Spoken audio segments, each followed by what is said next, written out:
Today we are in Savannah, Georgia. With almost 3 centuries of history and its proximity to the Atlantic Ocean, this is a great destination for your next student field trip. So take 5 and learn more about Savannah, Georgia with Kelly Tours.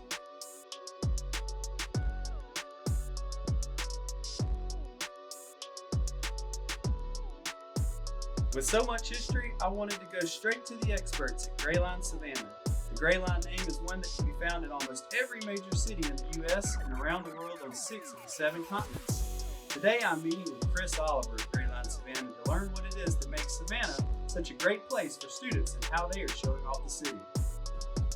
So what is it about Savannah that makes it such a great place for students to visit? Well, most students find history learning to be boring. But when they come to Savannah, they find themselves more engaged because they're in an outdoor classroom or even an outdoor living history museum. It reflects not only the past, the history, but also the present. They can actually see history as it progresses in front of their very eyes. Savannah played a major role in not only Georgia's history, but the United States and the world history as well. She was the first city in the 13th colony. She gave birth to the state of Georgia. She played a major role in the American Revolutionary War, another major role in the Civil War, and she also helped play a role in World War II because she gave birth to the mighty 8th Air Force, which helped turn the tides of World War II into our favor. And today, she's one of the largest ports on the eastern seaboard. Wow.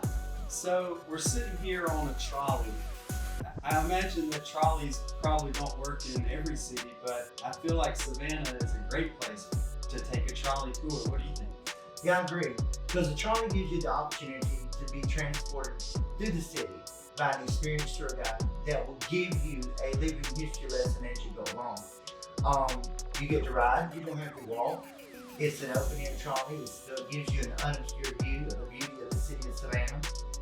From its stately homes to its beautiful squares and the live oak trees draped in the Spanish moss, you get to hear Savannah's history, past, present, future, her intimate past, her bountiful, her enlightened present, and her bountiful future.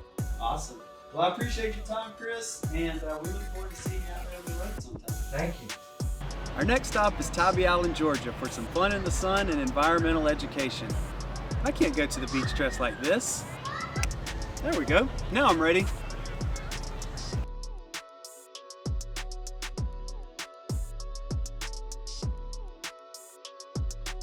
Captain Derek's Dolphin Tours have been navigating this part of the Atlantic since the early 2000s. These cruises take you along the coast to highlight the history, plants, and animals that can be found along the Tybee Island coast.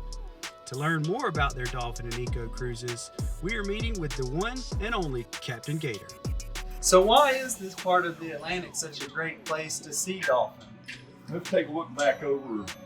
The coast of Georgia has roughly about 500,000 to saltwater marsh. Saltwater marsh acts as both a nursery for the ecosystem, and it also provides the food sources for this ecosystem. So therefore, the dolphins following the food are naturally going to congregate in these types of areas. I look like I follow food much of my life. That's why they call me Gator, because I like to eat. Oh, there you go. What? So I've always heard this myth about dolphin and shark. Is the myth true? Are sharks really scary? I would not go with that myth. Oh. Sharks and dolphins are both apex predators. And if you kind of think about it on different levels, sharks generally occupy the sublevel. They're down typically below bottom type feeders. Okay. Dolphins occupy the kind of the top and then going up to the birds. But these two animals are going to be feeding conjunctively right in the same areas, just on different levels. Will you see sharks and dolphins together? Do they fight one another? Very seldom. A lot of those myths are gone, but if you see a dorsal fin and you think that you're safe with it being shark-free because there's a dolphin, not so much. There will be more sharks out here than dolphins by far. But to sum it up, there are fewer than probably 15 shark fatality bites worldwide annually. So come on out and enjoy the water. There we go. So maybe we won't need a bigger boat. Thanks a lot, Gator. All right. There you go. Today we went in depth with Greyline of Savannah and Captain Derek's Dolphin Cruise, but Georgia's First City has much more to offer, including interactive programs at Old Fort Jackson, Massey School, a show at the Savannah Theater, and plenty of great dining opportunities. Thanks for joining us today, and the next time you want to take 5, be sure to do it with Kelly Tours.